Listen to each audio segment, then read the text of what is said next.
Go lift the lid off your toilet tank tonight. Both hands, lift it straight up and set it down flat on a folded towel so you don't chip the porcelain. Then shine your phone light down into the water. You are going to see one of two things, either clean, white porcelain and clear water, or a ring around the inside wall right about where the water line sits, the color of weak coffee with a pink smear riding along the top of it. Black freckles tucked up under the lip of the tank. Water that looks fine, sitting still, then goes cloudy the second you stir it with your finger. That second tank is the one costing you money. Not tonight. About a year and a half from now, when the flapper gives out and the toilet starts running at 2 in the morning, while you stand there, jiggling the handle. I've been in residential plumbing right around 30 years. My Uncle Ray put the first wrench in my hand before I was old enough to drive. And he told me something my third week that I never forgot.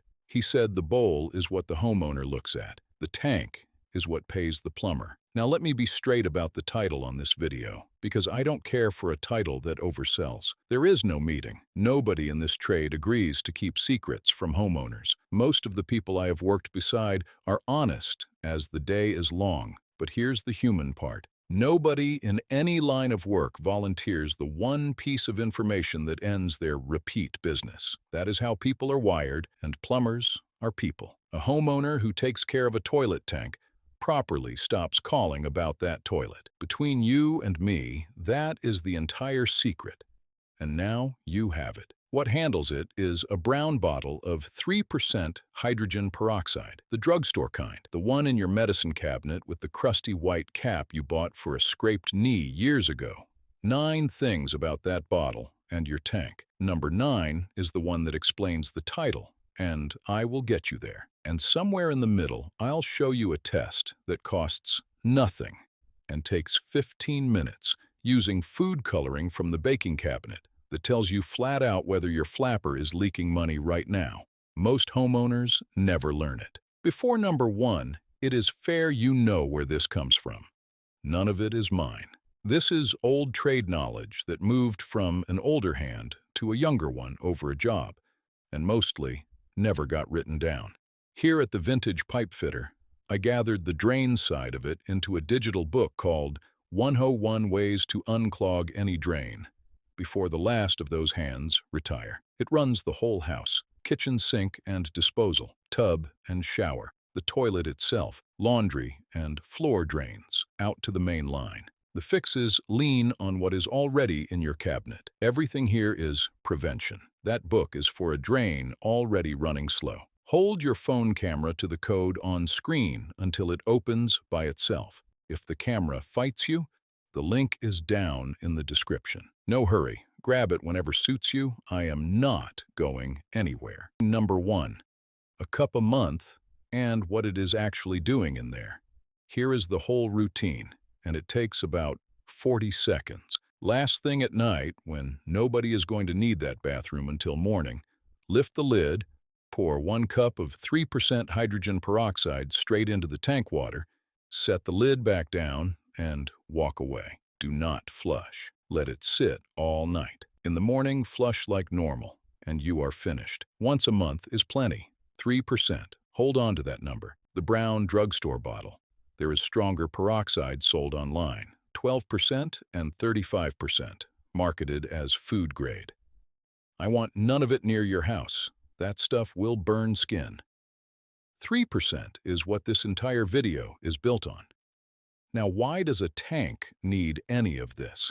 Think about what a toilet tank actually is. It is a dark, lidded box holding a couple gallons of room temperature water sitting perfectly still for hours at a stretch. No light, no movement, steady temperature. If somebody handed you the job of building a place for film to take hold, you would build that. The film is the pink and the black you just looked at. Trade word for it is biofilm, which is a fancy way of saying a slime layer that anchors itself to a surface. It grabs the tank wall right at the water line first, because that is where water meets air. Then it works its way down. Peroxide breaks that layer apart. It fizzes it loose from the porcelain. And then it turns into plain water and oxygen and rides out with the next flush, which is exactly why I favor it. Nothing left sitting in there. Number 2, it is flapper safe, and that right there is the whole ball game.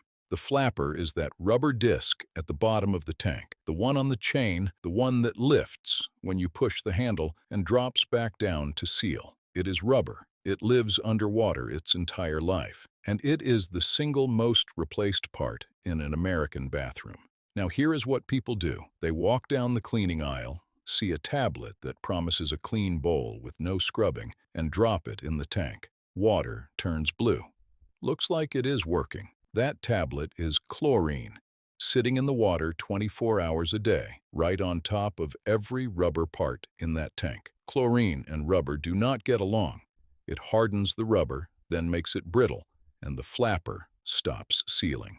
That whole cycle, tablet to failure, runs a year to 2 years. And here is the part people skip. Pull up the warranty paperwork that came with your flapper or your fill valve sometime. A good many manufacturers write in language, excluding damage from in-tank cleaning tablets. You dropped that puck in yourself and quietly gave up your coverage. Peroxide does not do that. It works. It converts to water and oxygen, and it is gone before morning. The rubber never sits in it. One caution, and it matters. If you have been running chlorine tablets, pull the tablet, then flush 4 or 5 times over a day to clear the tank before you start with peroxide. Never mix peroxide with chlorine bleach or any vinegar product in a tank or anywhere else. Not together, not back to back. Number 3, the overflow tube trick, which cleans a place your brush has never touched. Look down in the tank again.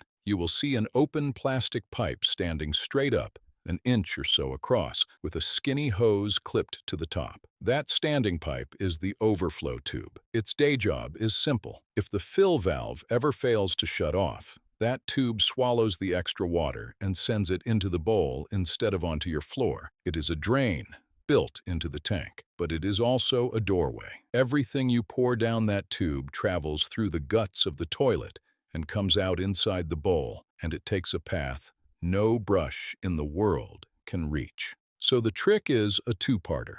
Pour a cup of 3% peroxide slowly down the overflow tube and give it 15 or 20 minutes to sit in that passage. Then pour a second cup into the tank water itself and flush. That flush is what carries peroxide up into the rim channel and out through the little holes under the lip of the bowl, which is where the black ring on your bowl is actually born. 9 times out of 10, when somebody tells me the black ring comes back 3 days after they scrub it, the answer is not the bowl. Those rim holes are partly closed with film, and the flush comes out weak and crooked. Hold a hand mirror under there. It will surprise you. Number 4, black streaks on the tank wall mean it has a foothold, and a cup will not fix that. The monthly cup is upkeep. It keeps a clean tank clean. If you already have visible black streaking or a heavy coffee-colored ring, that film is established and it needs to come off by hand once, then you go on the monthly schedule. Here is the job. Supply off first. That is the little football-shaped handle low on the wall behind the toilet, on the pipe running up to the tank. Turn it clockwise until it stops. Always supply off before your hands go in, so you are not fighting a refill. Flush and hold the handle down to run the tank as empty as it goes. Sponge out the rest. Now you have a dry work area, which is the only way to do this properly. Pour peroxide on a rag and wipe the walls. Pay real attention to that band at the waterline, because that is where the worst of it lives. An old toothbrush gets the corners and the seams around the fill valve base. Let it sit 5 minutes on stubborn streaks and go back at it. Then turn the supply back on, let it fill, and flush twice. Do not reach for bleach or vinegar to speed this up. Peroxide and a rag and a little patience, and that is it. Number 5. That musty smell you keep blaming on the bowl is usually coming from the tank. I have walked into houses where the homeowner is close to embarrassed. Bathroom is spotless, bowl scrubbed, floor mopped, and there is still a stale, damp basement smell hanging in there they cannot chase down. They have scrubbed that bowl 3 times. Wrong container. It is the tank. Think it through. Tank water in a bathroom used all day gets replaced constantly. Every flush dumps it and brings in fresh. But a guest bath, a basement half bath, a room nobody sleeps in anymore, that tank might hold the same 2 gallons for a week or better. Water goes stale, film grows in it, and that lid is not airtight, so the smell has a way out, and it uses it. Fix is 2 moves. First, the monthly cup of peroxide, same as number 1, which resets what is growing in there. Second, and this one costs nothing. Walk through the house once a week and flush every toilet you do not use. 10 seconds a room. That alone kills most of it. If nobody has touched a bathroom in months, do the full wipe down from number 4 first, then start the monthly schedule. And I will tell you, run the sink and the tub a few seconds while you are in there, because a dry floor drain or a dry sink trap hands you a far worse smell than a stale tank ever did. Number 6. On a septic system, this matters more, not less. If your house is on a septic tank instead of city sewer, you already know the general idea. Everything from the house lands in a buried tank. Bacteria in there break the solids down, and the liquid moves out into a drain field. That bacterial work is the entire system. It is not a holding tank, it is a working one. Now put a chlorine tablet in your toilet tank and think about where it ends up. Every flush sends chlorinated water out to that septic tank. Not a one-time slug, a steady dose, month after month, from every toilet you have dropped a puck into. Chlorine and the bacteria doing your digesting are working against each other, and you are the one paying for both sides of that fight. Peroxide leaves the picture on its own. It breaks down into water and oxygen. And by the time that flush reaches the tank, there is essentially nothing of it left to argue with. Same holds if you are on a small community system or an aerobic setup. Between you and me, a drain field repair is real money and a torn-up yard, and the tablet in the tank is not the only cause of those.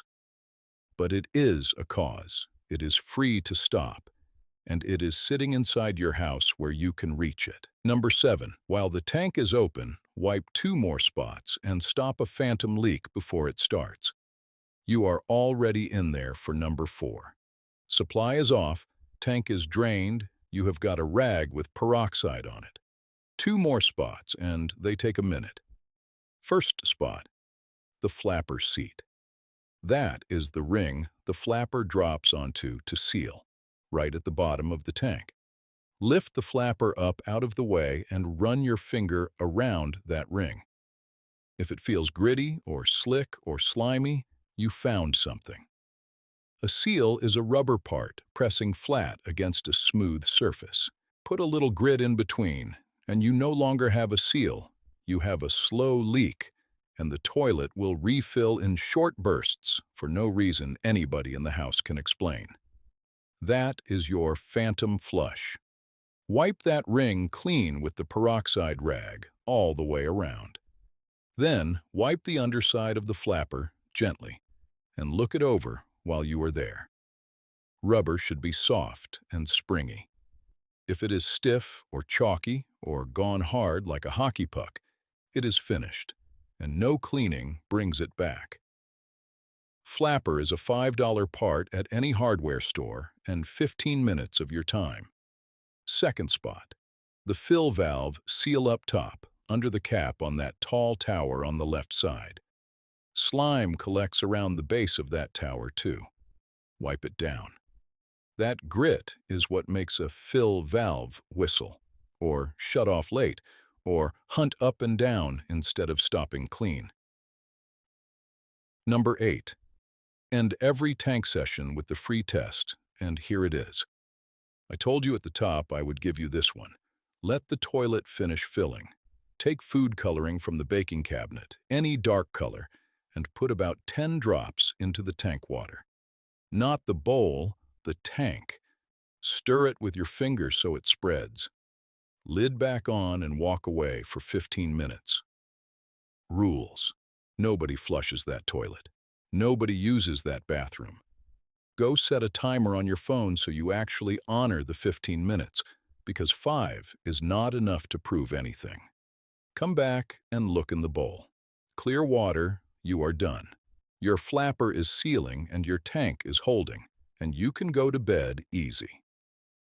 Any color at all in that bowl water, even a faint tint you have to squint at, and there is only one way it got there. It came past the flapper. Your toilet is leaking from tank to bowl, silently, all day and all night, and nobody in the house has heard a thing. That is the leak that shows up as a water bill everyone blames on the sprinklers. Run it once a year, and anytime somebody says the toilet sounds funny. Costs nothing but food coloring and 15 minutes. Ask me how I know. I have caught leaks with it that had been going for months. Number 9. The one that explains the title. Let me lay it out plain, because you have earned it by sticking with me this long. A running toilet call is good work if you are the one taking it. It is quick. The parts sit in the truck. You are in and out inside an hour, and the homeowner is glad to see you because that noise has been driving them up a wall. Expect somewhere between $150 and $250 depending on where you live. Now here is the honest part. A big share of those calls come back to a flapper that hardened up early, or a fill valve that got gritty, or a seat that never got wiped. All 3 of which are preventable with about 40 seconds a month and a brown bottle. Nobody is hiding this. It just does not come up. A plumber gets called out on a toilet already running. He fixes what is in front of him, takes the money, goes to the next call. The conversation about the tablet and the film and a cup of peroxide a month is one nobody bills for, so nobody has it. And the other half of being honest is this. Plenty of plumbing is not a homeowner job, and I will not pretend otherwise to make you feel handy. Gas lines, main sewer work, anything needing a permit or opening a wall, that is a licensed pro every time, no matter how good the video looked. A toilet tank, though? 2 gallons of clean water, a plastic tank, a shutoff you can reach. That one is yours. So there it is, a brown bottle, 1 cup, once a month, and a toilet tank that quits chewing up its own parts. Same thinking sits behind 101 Ways to Unclog Any Drain. It is a digital book, it downloads straight to your phone, and it covers every drain under your roof, from the kitchen sink and the disposal all the way out to the main line, using plain stuff you already keep in the cabinet. Point your phone at the code on screen, or scroll down and tap the link I left in the description. And if you want more old-school plumbing, know how that quietly keeps money in your pocket every week, subscribe to the Vintage Pipe Fitter, and I will see you on the next one. Bonus tip. One more thing before you go, and this one is Uncle Ray's, not mine. Keep a pencil in the bathroom drawer. Every time you do the tank, flip the lid over and write the month and year on the underside in pencil. Write on the raw porcelain where nobody sees it. Takes 4 seconds. 2 years from now, when you are standing there wondering whether you actually did this in the spring or just told yourself you did, the lid tells the truth. Ray had dates going back years on his. Said a man's memory lies to him about maintenance more than anything else.